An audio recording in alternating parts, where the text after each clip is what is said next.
यो वर्ष संविधान कार्यान्वयनको सम्बन्धमा हामीले स्थापना गरेको संघीय लोकतान्त्रिक गणतन्त्रको सुरक्षा, त्यसको सुदृढीकरण र त्यसलाई कार्यान्वयन गर्दै अगाडि बढाउने सन्दर्भमा यसले सुस्पष्ट मार्गनिर्देश र विकास गर्नेछ।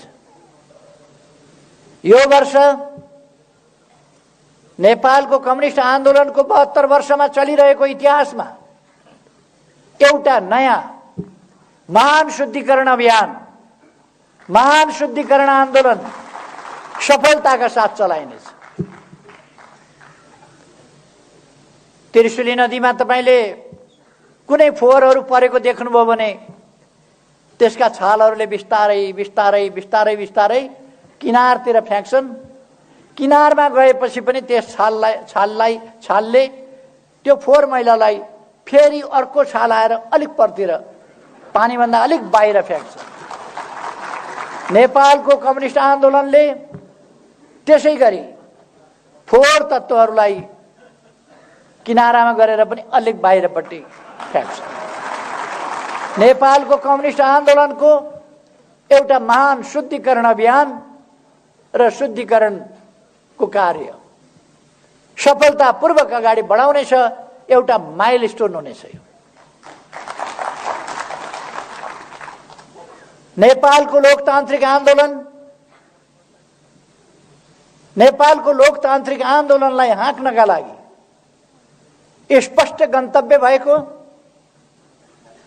र त्यो गन्तव्यतर्फ पुग्नका लागि सही नीतिहरू, सही बाटा, कार्यक्रम र योजनाहरू भएको त्यस्तो पार्टी, सही विचारमा संगठित भएको, संगठन भनेको के? सही विचारमा संगठित भएको। अस्ति हाम्रो पार्टीको बैठकमा उपस्थित नभएर हराएका केही मान्छेहरूले एउटा सभा गरेछन्। त्यहाँ एक थरीले एउटा नारा लगाए, अर्को थरीले अर्को नारा लगाए, त्यही छाकठुक पर्न थाल्यो। दुईटा दर्शन ढुङ्गा ठोकिए जस्तो झल्याक झुलुक हुन थाल्यो त्यहाँ। अहिले नै यस्तो छ उहाँहरूको।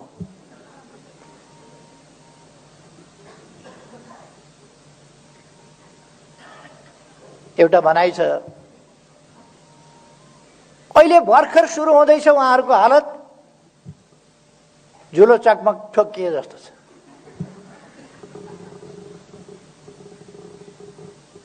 माथिका नेताहरूको ध्यान जम्मा जम्मी कुर्सीमा छ, पदमा छ। पद चाहिएको थियो भने त बैठकमा आउनु पर्थ्यो, यता लाग्नु पर्थ्यो, पाउने ठाउँमा लाग्नु पर्थ्यो। सुन्तला खानुपर्छ भने सुन्तला घारीतिर पो जानुपर्छ, सल्लाह घारीतिर जाने।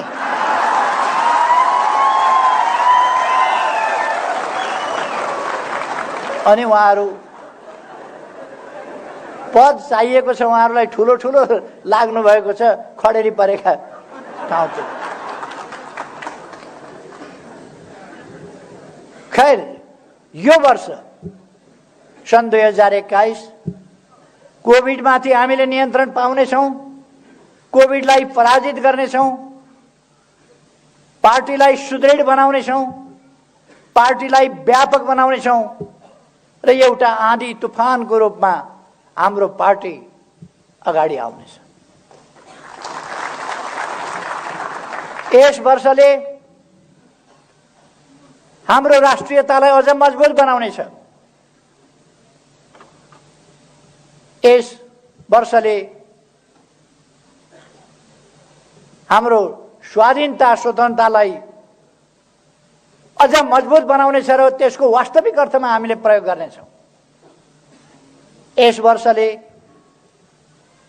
हाम्रो भौगोलिक अखण्डतालाई अझ सुदृढ बनाउनेछ, हाम्रा राष्ट्रिय हितहरूलाई अझ सुदृढ बनाउनेछ।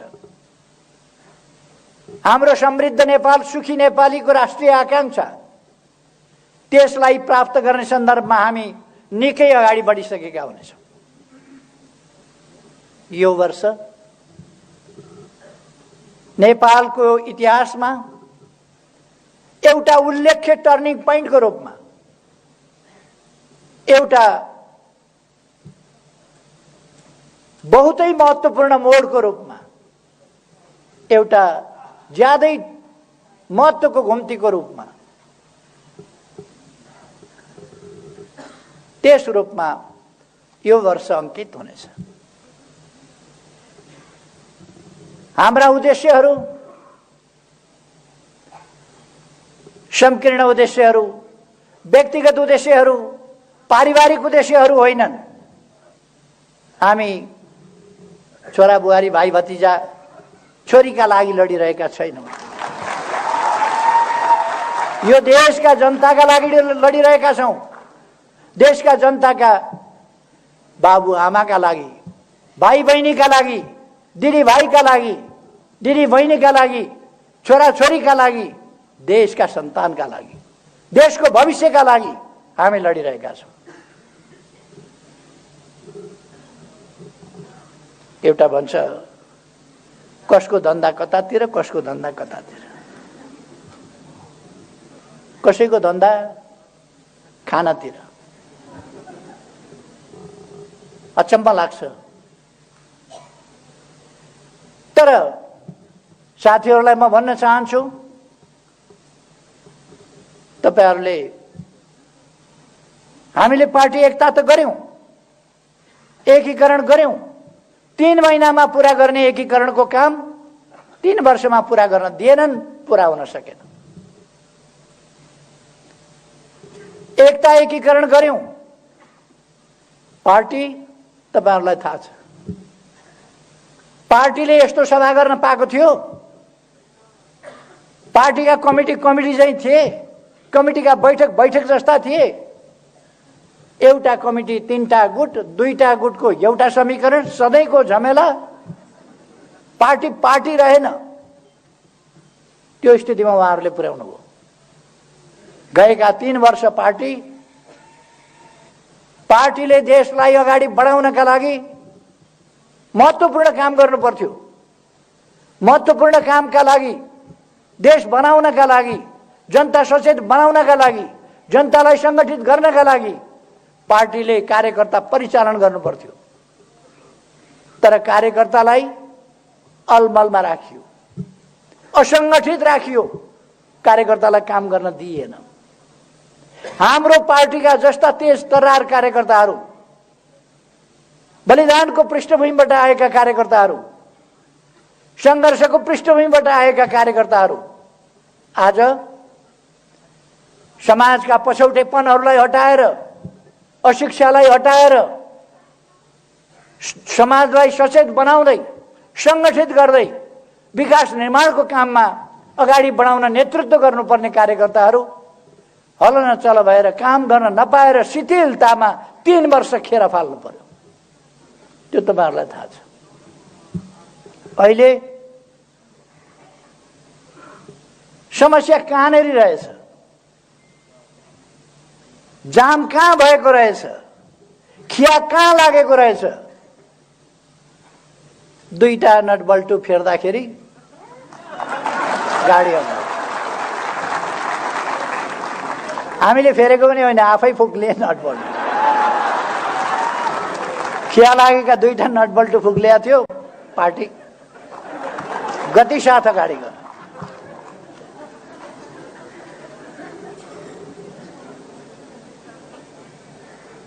अहिले उहाँहरू पार्टी फुट्यो भनेर कराइराख्नु भएको छ। निर्वाचन आयोगबाट हिजो मैले एउटा पत्र प्राप्त गरेँ। उहाँहरूले एउटा निवेदन हाल्नु भएको रहेछ, असली हामी हौं भनेर। यो बर्मजियाको बुढाको पेडा पसल हो, असली र नकली। असली बुढो मै हुँ, असली बुढोको पेडा पसल भनेर टाँगेर अहिले पेरिस डाँडामा उहाँहरू 12-15 जना पत्रकार सम्मेलन गर्नुभएको छ, असली बुढाको पेडा पसल भनेर।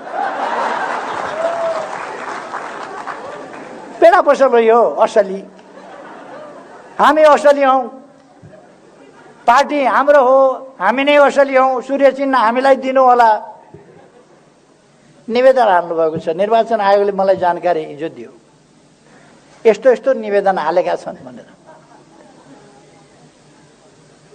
जसको घर हो ऊ निवेदन हाल्न जान्छ, मेरो घर हो भनेर?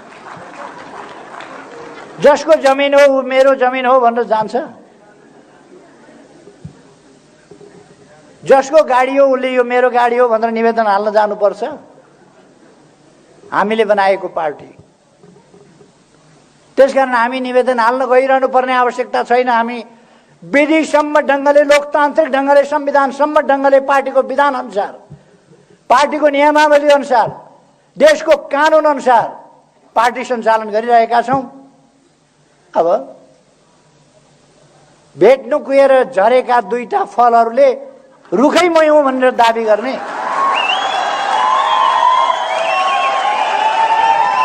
हामीले उहाँहरूलाई बैठकमा आउनुस् भनेका छौं। आउनुस् बैठकमा निमन्त्रणा गरेका छौं। म कमरेडहरूलाई भन्न चाहन्छु, पुष्पकमल दाहाल प्रचण्डलाई अहिले पनि हामीले अध्यक्षमा राखिराखेका छौं। माधव नेपाल, झलनाथ खनाललाई वरिष्ठ नेतामा राखिराखेका छौं। अरू पनि केही साथीहरू आउनु भएको छैन अहिलेसम्म बैठकमा, कारणहरू होला, आउनु होला।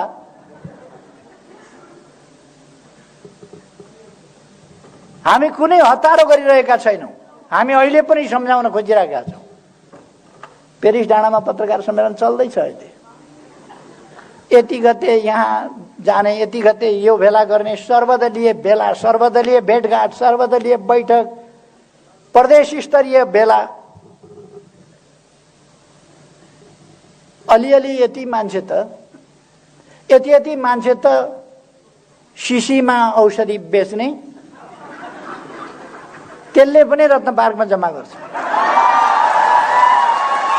उहाँहरूको हालत अब त्योभन्दा बढी हुनेवाला छैन। रत्न पार्कमा शिशिमा औषधि बेच्ने, टाउको दुखेको, पेट दुखेको, कम्मर दुखेको, गानु गोला भएको, जुकाम खाँसी पिनास परेको,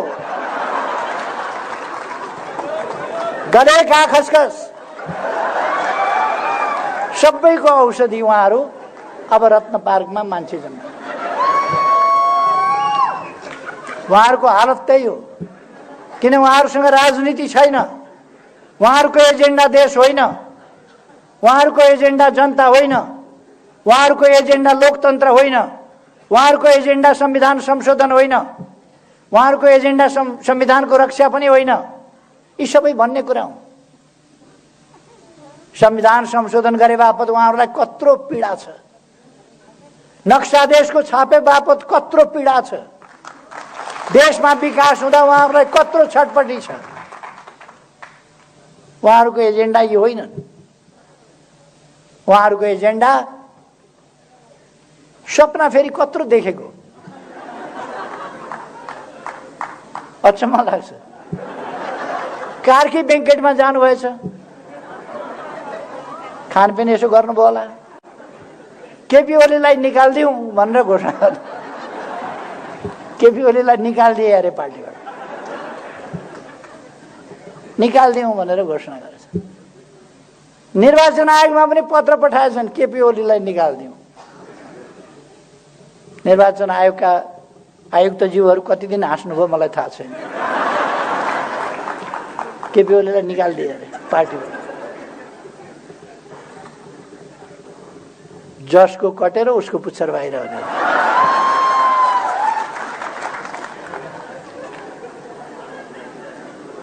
हामीले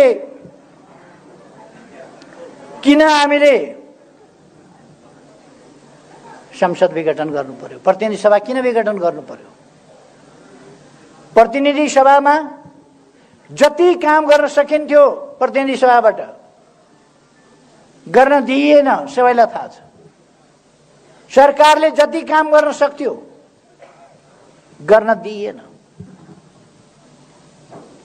सरकारले जे काम गरेको थियो त्यो प्रचारित हुन पाएन। कतिसम्म भनेको तपाईहरुले सुनिहाल्नुभयो। धरहरा बनाएको केपी ओलीले होइन, इन्जिनियरले हो भनेछ। इन्जिनियरले धरहरा बनाउँदैन, डकर्मीले बनाउँछ। फेरि मैले सम्झाइदिएँ अस्ति। यो धरती बनाउने श्रमजीवी जनता हो। धरहरा पनि श्रमजीवी जनताले बनाएका हुन्, रानी पोखरी पनि श्रमजीवी जनताले बनाएका हुन्। तर अगुवाई कसैले गरेको हुन्छ।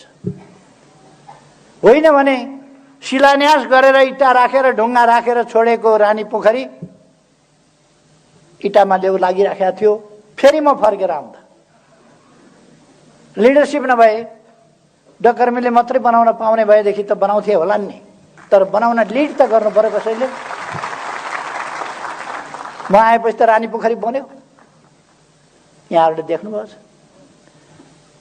अस्ति धरहराको 22औं तलाबाट काठमाडौँ यस्तो देखिन्छ भनेर अखबारमा मैले यसो फोटो हेरेको थिएँ। 22औं तलाबाट यस्तो देखिन्छ। धरहरा 22औं तलाबाट खिचेको फोटो पुरानो हो र? पुरानो धरहरा त 22 तला थिएन। अहिले धरहरा 22 तला त बनिसकेछ, होइन र? 22 तला त बनि नै सकेछ, जहाँ पत्रकार गएर फोटो खिचे काठमाडौँको। अर्थात् उहाँहरूलाई गरेको काम पनि भएको काम पनि भयो भन्न नसक्ने, देख्दा छातीको साइज उत्रै छ, चित्तभित्र मान्छे हेर्दा साइज सानो छैन, तर चित्त राम्रो काम भयो भन्न पनि नसक्ने, राम्रो कामको प्रचार हुन पाएन, जनताले थाहा पाउन पाएन। यस बीचमा असाधारण प्रगति भएको छ। दुनिया आश्चर्यचकित हुने गरी ठूलो आर्थिक वृद्धि दर, विश्वका 10वटा देशहरू जसले तीव्र आर्थिक वृद्धि दर गरे त्यसमा नेपाल पर्यो। 10वटा मध्ये मानव विकास सूचकाङ्कमा अगाडि बढ्दै जाने, तीव्रताका साथ अगाडि बढ्ने देशमा नेपाल गनिएको छ। आज विश्वमा नेपाल कहाँ छ? कतिले नेपाल सुनेका थिएनन्। नेपाल कहाँ छ थाहा थिएन। अहिले नेपाल कहाँ छ थाहा छ। नेपालको प्रधानमन्त्रीको बाहिर चर्चा पनि हुँदैन थियो। अहिले भारतको हरेक मान्छेलाई सोध्नुभयो भने नेपालको प्रधानमन्त्री को छ भन्यो भने हरेकलाई कण्ठै छ। अन्तर्राष्ट्रिय मञ्चहरूमा हामी चिनिन थालेका छौँ, सुनिन थालेका छौँ। हाम्रा दृष्टिकोणहरू सुनिन थालेको छ। हाम्रा दृष्टिकोणहरूको सराहना गर्न थालिएको छ। तपाईहरुलाई थाहा छ, भारतका प्रधानमन्त्री मोदीजी आउनुभयो। मोदीजीले समृद्ध नेपाल, सुखी नेपालीको तपाईहरुको राष्ट्रिय आकांक्षा बिल्कुल सही छ, यो सफल होस् त्यसका लागि हामी मद्दत गर्छौं भन्नुभयो। भारतका प्रधानमन्त्रीलाई नेपालको राष्ट्रिय आकांक्षा, नेपालले पुग्न खोजेको गन्तव्य थाहा छ। चिनिया राष्ट्रपति आउनुभयो। उहाँले भन्नुभयो समृद्ध नेपाल, सुखी नेपालीको राष्ट्रिय आकांक्षा पूरा गर्न हामी पनि मद्दत गर्छौं। एकदम सही आकांक्षा हो, तपाईहरुको सही गन्तव्य हो। तर प्रचण्ड, माधव नेपाल, झलनाथ खनालहरूलाई यो राष्ट्रिय आकांक्षा थाहा भएको कहिल्यै बोल्या सुन्नुभएको छ तपाईहरुले? यो राष्ट्रिय आकांक्षासँग उहाँहरूको वैरभाव किन? हरेक नेपालीले बोल्नुपर्ने कुरा होइन यो। तर बरु अरूले बोल्ला। एउटा भनाइ छ नि, ढुङ्गो बोल्ला उ बोलेन। ढुङ्गो बोल्ला उहाँहरू बोल्नु, किनभने उहाँहरूलाई चित्त दुख्छ यसको जस, यसको श्रेय कसैलाई जान्छ कि भनेर। हामी श्रेयका लागि काम गर्दैनौं, जसका लागि काम गर्दैनौं। मलाई जस श्रेय केही चाहिएको छैन, तर देशमा काम हुनु पर्यो, विकास हुनु पर्यो। मेरो आकांक्षा थियो। नेपाली जनताले पाइरहेको दुःख अन्त्य हुनु पर्यो। नेपाली जनता भोकै प्यासै बस्न पर्ने स्थितिको अन्त्य गर्नु पर्यो। हामी गर्न सक्छौं। यो 1 वर्ष हामीलाई कोभिड-19 ले दुःख दियो। हाम्रो अर्थतन्त्र, हाम्रा विकासका प्रयासहरूमा, हाम्रा शिक्षाको क्षेत्रमा, हाम्रा स्वास्थ्यका क्षेत्रमा हामीले कठिनाइको सामना गर्नु पर्यो। विकास निर्माणको कामलाई गतिसाथ अगाडि बढाइरहेको ठाउँमा कोभिड-19 ले हामीलाई अलिकति धक्का दियो। तर हामी फेरि पनि यसलाई नियन्त्रण गर्छौं। मैले भने यसै वर्ष यसलाई नियन्त्रण गरेर हामी अगाडि बढ्छौं। हामी अहिले तपाईहरु अनुमान गर्न सक्नुहुन्छ, कम्बोडियाले प्लेन चार्टर गरेर सायद आइपुग्यो होला औषधि। कम्बोडियाले प्लेन चार्टर गरेर हामीलाई औषधि सहयोग गर्दैछ। हामीले मागेर होइन, आफ्नै तर्फबाट उहाँहरूले नमागिकन सहयोग गर्दै हुनुहुन्छ। अथवा हाम्रो अन्तर्राष्ट्रिय मित्रता यस प्रकारको छ। हाम्रो चीनसँग, भारतसँग सम्बन्ध अझ प्रगाढ हुँदै गएको छ। तपाईहरुलाई बताऊं, 3 दिन अगाडि मात्रै हाम्रो ऊर्जा सचिवको नेतृत्वमा टोली भारत गयो र त्यहाँ अगाडि नै सम्झौता भएको। एउटा त शारदा ब्यारेज बनेको, शारदा नहर चलेको 1928 देखि, अथवा 92 वर्षदेखि चाँदनी दोधाराको सिरानबाट शारदा क्यानल बगेको थियो। चाँदनी दोधाराले पानी पाएको थिएन। अत्यन्तै विरोध गरिएको सन्धि एकीकृत महाकाली सन्धि, त्यसमा शारदा नहरबाट चाँदनी दोधारालाई क्युमेक्स पानी दिने सहमति गरिएको थियो।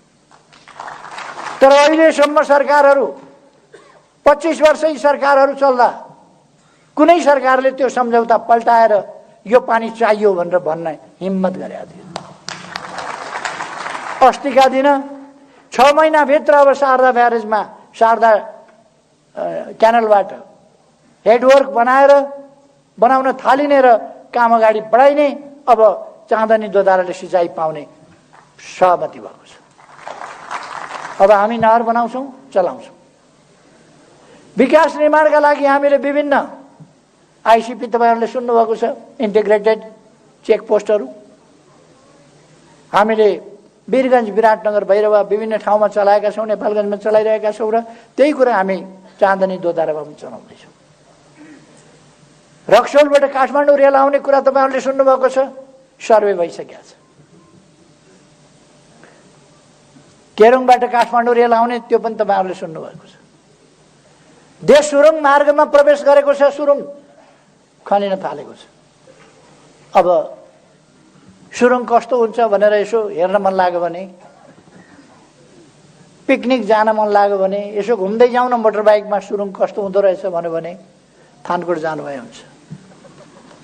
अब हामी सुरुङ हेर्न विदेश जानु पर्दैन, यही थानकोटमा हेर्न सक्छौँ। अब टोखा छ अरे सुरुङ मार्ग निर्माण हुनेवाला छ। बेत्रावतीबाट स्याप्रो बेसीसम्म सुरुङ मार्ग निर्माण हुनेवाला छ। यस्ता थुप्रै कामहरू भइरहेका छन् तराईको सिँचाइका लागि। सुनकोशी मरिन डाइभर्सन, त्यसको अब ठेक्का लाग्ने स्थितिमा पुगेको छ। टनेल बनाएर पानी लाने, बिजुली निकाल्ने।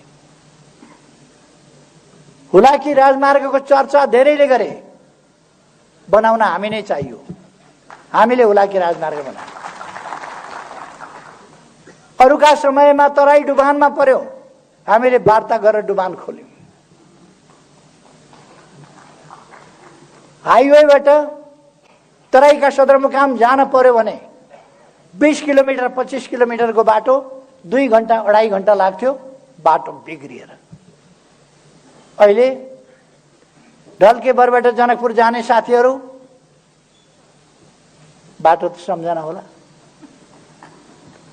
पथलैयाबाट वीरगञ्ज जाने साथीहरू बाटो त सम्झना होला। यहाँ बुटवलबाट भैरवा जाने बाटो साथीहरूलाई सम्झना होला। भैरवाबाट लुम्बिनी जाने बाटो, तौलियावा जाने बाटो 4 लेनको बन्दैछ, त्यो पनि थाहा होला साथीहरूलाई। सरकारले सिनको भाँचेन भनेर नेताहरू उफ्रिँदै हिँड्ने नेताहरू सुदूरपश्चिमका पनि अत्तरियाबाट धनगढी 15 मिनटको बाटो, 6 लेनको अहिले चौडा। हामी बुटवल नारायणघाट खण्ड हाइवे 6 लेनको चौडा गर्दैछौँ। पूर्व पश्चिम राजमार्ग चौडा गर्दैछौँ। मदन भण्डारी राजमार्ग तयार हुँदैछ। हामीले यस बीचमा 4500 किलोमिटर डबल लेन, 4 लेन, 6 लेनका बाटाहरू कालोपत्र गरेका छौँ। 400 भन्दा बढी सडक पुलहरू निर्माण गरेका छौँ। 7 लाख भुइँचालोले भत्काएका 7 लाख घरहरू बनाएर पीडित जनतालाई हस्तान्तरण गरिसकेका छौँ। स्कुल विद्यालयहरू तराईमा केपी ओली मधेस विरोधी भनेर हिँड्नेहरूलाई साथीहरूले सोध्न सक्नुहुन्छ। आँधी उरी जहिले पनि जान्थ्यो, घरहरू भत्किन्थे, तर केही महिनाभित्र फुसका छाप्राहरू उडाएको थियो चक्रवातले। त्यस ठाउँमा 869 पक्की घरहरू बनाएर जनतालाई हस्तान्तरण यो सरकारले गर्यो। केही महिनाभित्र फुसका छानाहरू हटाइएको छ, टिनका छानाबाट टिनका छाना दिएछ। गरिब जनतालाई घर बनाएर आवासको व्यवस्था क्रमशः गरिँदै गएको छ। यस वर्ष 20,000 भन्दा बढीलाई हामीले घर हस्तान्तरण गर्यौं।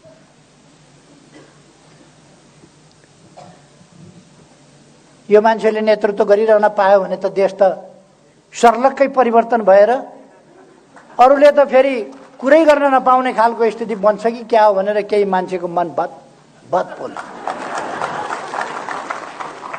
केहीलाई अत्यन्तै छटपटी भयो,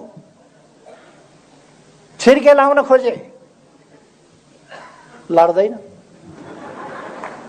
अल्झाउन खोजे, अल्झिँदैन।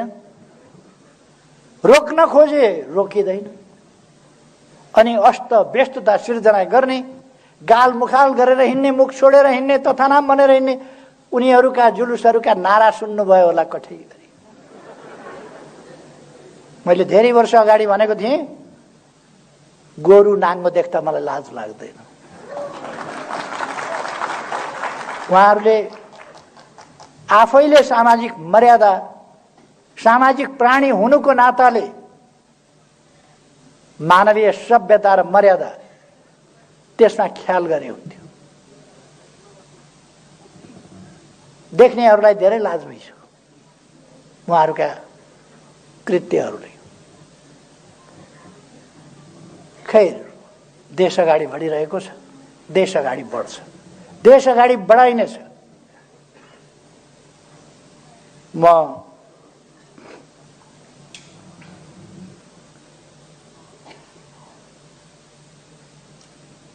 अर्को एउटा कुरा भनौँ। प्रतिनिधि सभा विघटन गरेर नयाँ जनादेशका लागि जाने सिफारिस मैले किन गर्नु पर्यो? किनभने लोकतन्त्र खतरामा पर्यो, संविधान खतरामा पर्यो, स्थिरता र स्थायित्व खतरामा पर्यो। उहाँहरूको योजना के? जाली समाचारहरू केही पत्रिकाहरूमा, आजको पत्रिकामा पनि जाली समाचार छपाएको छ फ्रन्ट पेजमा। मान्छेहरूलाई भड्काउनका लागि झुटा समाचारहरू प्रायोजित ढङ्गले आफूलाई स्थापित हुँ भन्ने दैनिकहरूले छापेका छन् फ्रन्ट पेजमा। फलानासँग सल्लाह गरेर विघटन गरेका थिए, पुनर्स्थापना भयो भने फलानालाई प्रधानमन्त्री बनाउँछु भन्यो। पुनर्स्थापना हुने कुरा आयो कहाँबाट? पुनर्स्थापना कसले हुन्छ भन्यो? पुनर्स्थापना हुन्छ भनेर अलिक दिन कार्यकर्ता झुक्क्याउन उहाँहरूले भन्नु होला, 2-4 मान्छेहरूलाई झुक्क्याउन, पुनर्स्थापना हुँदैन।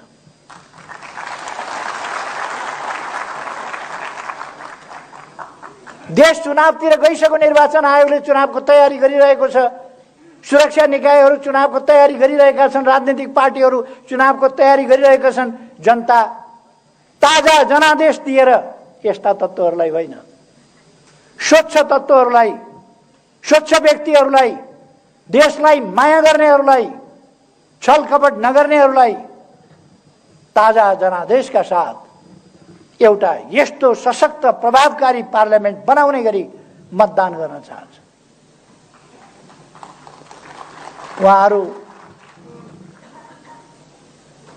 उहाँहरू निकै ठुला कुरा गरेर हिँडिरहनु भएको छ। प्रत्यक्षमा 165 सिट आउँछ।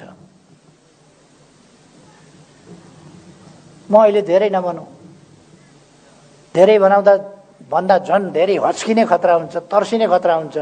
ठिकै मात्रै भन्दैछु।